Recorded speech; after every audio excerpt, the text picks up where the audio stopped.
Yeah, I mean, I think redemption is a theme in the film, and second chances, and trying to live your life in a noble way and make the right decisions.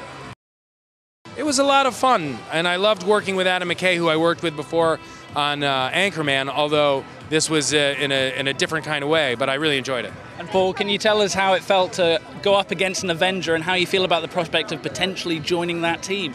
I went and shot some stuff in Captain America 3, and it made this whole joining the Marvel Universe thing even more surreal and exciting than even shooting the movie was, because I all of a sudden was standing around people who I've seen in Avengers movies.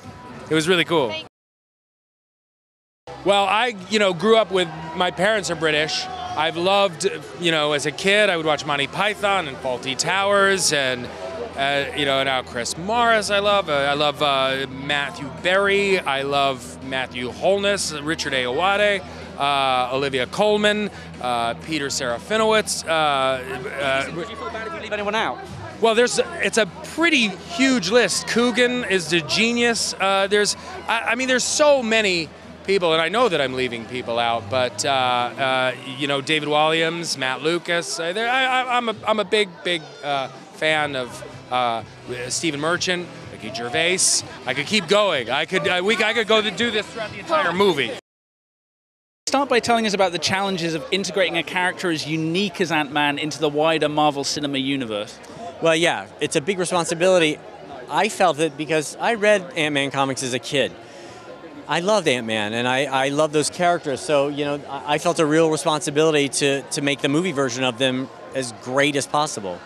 Can you talk a little bit about the dynamic between the central trio, Hope, Scott, and Hank, and the important casting of each of those roles? Well, it's a tricky dynamic because these are three characters that have a very uneasy alliance. At the beginning of the movie, Hank Pym, Michael Douglas's character, and Hope Van Dyne, his daughter, played by Evangeline Lilly, they have a very tricky relationship. They've been estranged for a while, and now they've been brought back together to try and stop something that's larger than both of them. And really, the fun thing about the movie is the solution to Hank Pym's problem. He recruits Scott Lang, but the solution is right under his nose. It's his daughter. He just can't see it yet. Well, listen, she is a very strong character in the comic books, and I think one of the things that I've always done in my movies is have very complex, strong female characters in the movies. So it was really important to me to take that role of Hope and expand it. And I worked really closely with Evangeline Lilly, and we had really, I think, we shared a lot of ideas about what her character could be and what her arc was in the movie. It's a very intimate story, a different kind of Marvel movie, and that was one of the things that appealed to me right off the bat. It's really about two fathers trying to repair their relationships with their daughters. And that's a really intimate story for a Marvel movie. I think it's not so much that I don't like 3D. I love what 3D can be. And now the technology, they're able to make the image brighter. That used to bug me, that it was very, very dim. And now they're able to make it brighter.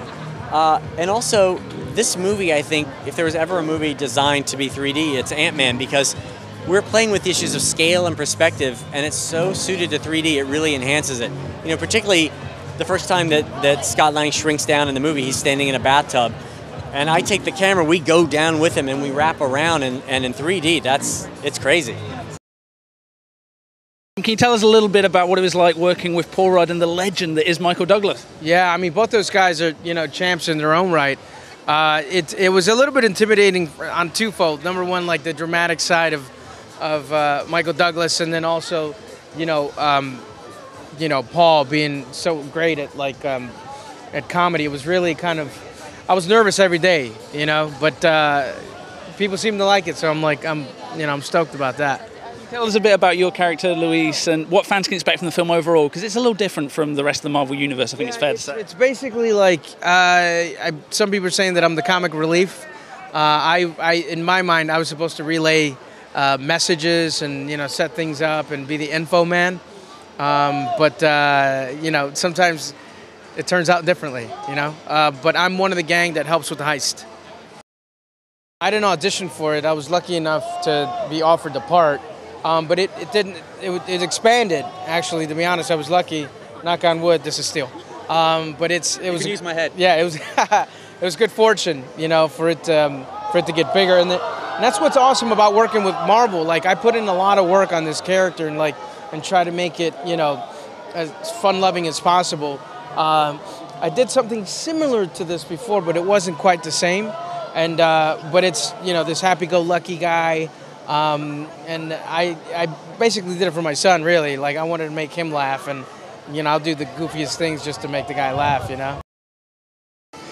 This is my only, I think my third time doing comedy, and the first couple of times I did do that, base it off somebody I knew. The first one was Observe and Report, and I based it off somebody in American Pimp, and this one it's someone who was in my my neighborhood, who was like kind of a little bit of a criminal here and there, but people seem to like it. Hopefully they keep liking it. I don't know how powerful it is, but it's all I know that it's been a lot of fun, and it's really, I haven't ever done a movie like this, so I really hope that people go see it because it's a good movie. Not every movie that you work on is a good movie, so I really hope that people see it. I'm a superhero fan, as any nerdy person who was a nobody at school.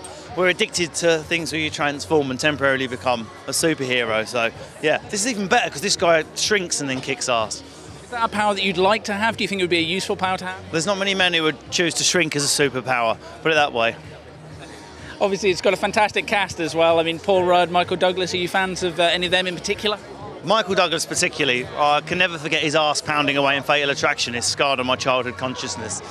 You're not getting therapy for that? What are you working on yourself at the moment? I've got a brand new tour, but it's not till January, so at the moment I'm popping up doing loads of secret gigs. This year I'm headlining V, Reading, Leeds, Latitude, and I hosted Hyde Park. Other than that, I'm sitting indoors. What can fans expect from that tour when they do get a chance to see it? The same high energy, joie de vivre, bit of observational humour, stuff about family, stuff I shouldn't be talking about on stage, and just really, really funny stand-up. That's what I'm about.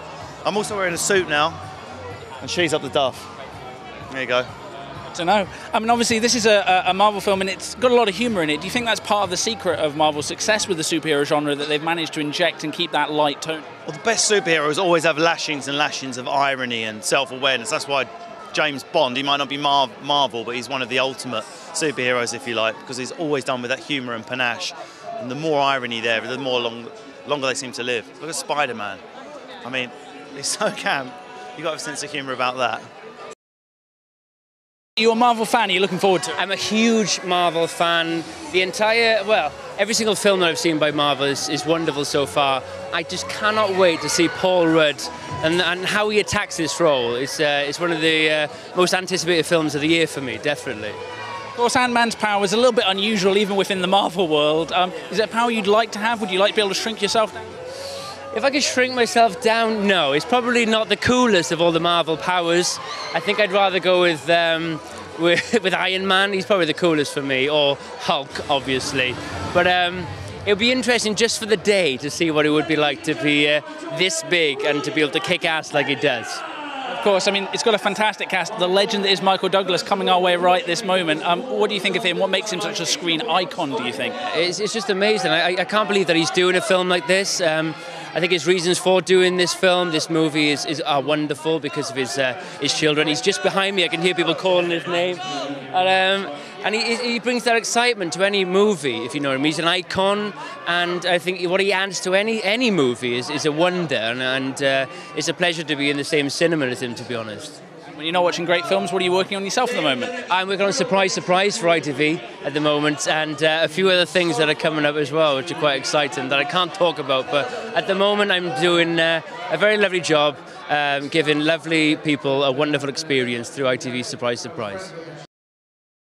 I'm a big Marvel fan, but I don't know much about Ant-Man, but it looks exciting from the trailer. Obviously, he's got the power to shrink himself. Is that a power you've ever wished you'd have? No, I'd like the power to make things bigger. What would you want to make bigger?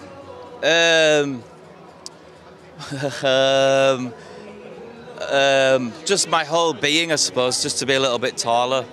Not that I have a sort of small man complex or anything, because I think I'm sort of average size, but I do wear shoes with a little bit of an inch or two on, so maybe I have got that inferior complex where, I wish I was taller. I must have, because I'm telling you I have.